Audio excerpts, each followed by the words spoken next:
2021 से और 24-25 के बीच में वैली में 5,000 नए होटल बने, 5,000 से ज़्यादा। तो कोई 200 करोड़ का होटल है तो कोई 10 करोड़ का है। औसतन एवरेज अगर हम जोड़ें कि एक होटल पर कितना इन्वेस्टमेंट हुआ है तो 15 करोड़ हम एवरेज ले सकते हैं। मैंने 75,000 करोड़ का, ज़्यादा ही होगा, इससे कम नहीं होगा, 1 लाख करोड़ का इन्वेस्टमेंट ये टूरिज़्म, होम स्टे आदि में हुआ है। और इसमें 90% इन्वेस्टमेंट कश्मीर के लोगों का है। 10% इन्वेस्टमेंट आप सब जानते हैं, वो टूर एंड ट्रैवल ऑपरेटर जो मुंबई वाले हैं, दिल्ली वाले हैं, जो ग्राहक आपके लिए लाते हैं, तो उनका भी कुछ कुछ मुश्ताक शाह साहब ने कहीं लगाया है तो कहीं किसी ने थोड़ा लगाया है, उनका भी 10% इन्वेस्टमेंट है। अब मुश्ताक शाह साहब के रेडिसन में 20 गाड़ी ली गई थी, छोटे होटल में 2 ली गई होगी, तो औसतन 4 गाड़ी एक होटल के पीछे खरीदी गई है, तो 20,000 नई गाड़ियाँ खरीदी गई। और इनको मैं पीस का स्टेक होल्डर मानता हूँ।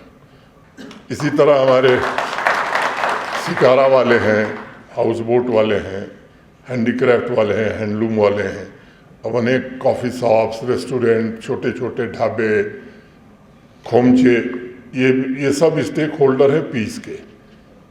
तो इसे मैं एक अच्छा संकेत मानता हूं कि पीस के स्टेक होल्डर अब काफ़ी मात्रा में बढ़ गए।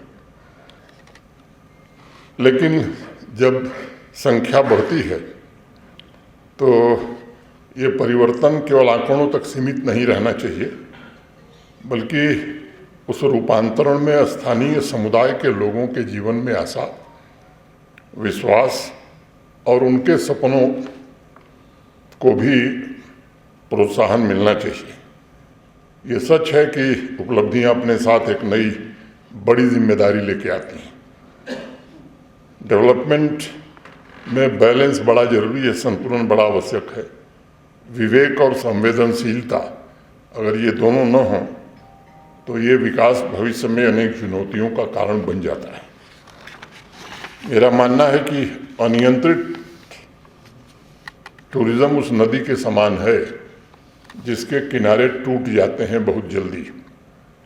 शुरू में पानी की तेज गति सबको पसंद आती है कि बड़ा तेज पानी बह रहा है, लेकिन पानी का जब तेज बहाव होता है तो आसपास की जमीन को जितनी क्षति पहुंचाता है वो उसकी कल्पना हम नहीं करते हैं।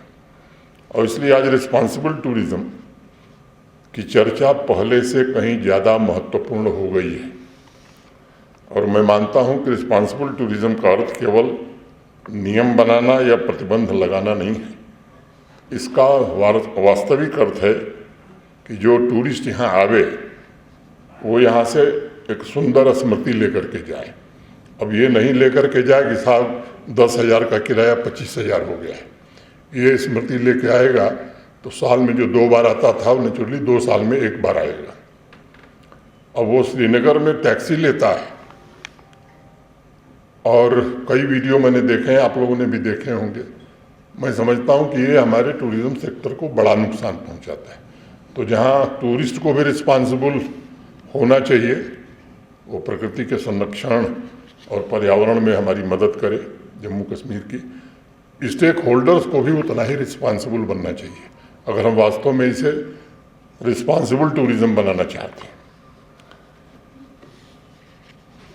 ऐसी कोई छाप न छोड़ें हम जिससे कश्मीर की परंपरा को, जो कश्मीर के बारे में देश में दुनिया में धारणा है, उसको नुकसान पहुँचे। हर एक टूरिस्ट का भी दायित्व ये होना चाहिए कि वह धरोहर को उसी पवित्रता के साथ और सुंदरता के साथ दूसरे आने वाले टूरिस्ट के लिए सुरक्षित छोड़ करके जाए। मैं समझता हूँ कि इसके लिए हमें अपनी प्राकृतिक संपदा के प्रति विशेष संवेदनशील होना होगा, चाहे हमारे जंगल हों, झील हों, नदियाँ हों। इन्हें जीवन के आधार के रूप में हमें देखना होगा और टूरिस्ट की बढ़ती संख्या के साथ साथ इकोसिस्टम की देखभाल के प्रयासों को भी बढ़ाना होगा, नहीं तो उसके अस्तित्व पर खतरा, प्रोफेसर रामसू अभी बता रहे थे, आने वाले समय में और बड़ा आने वाला है।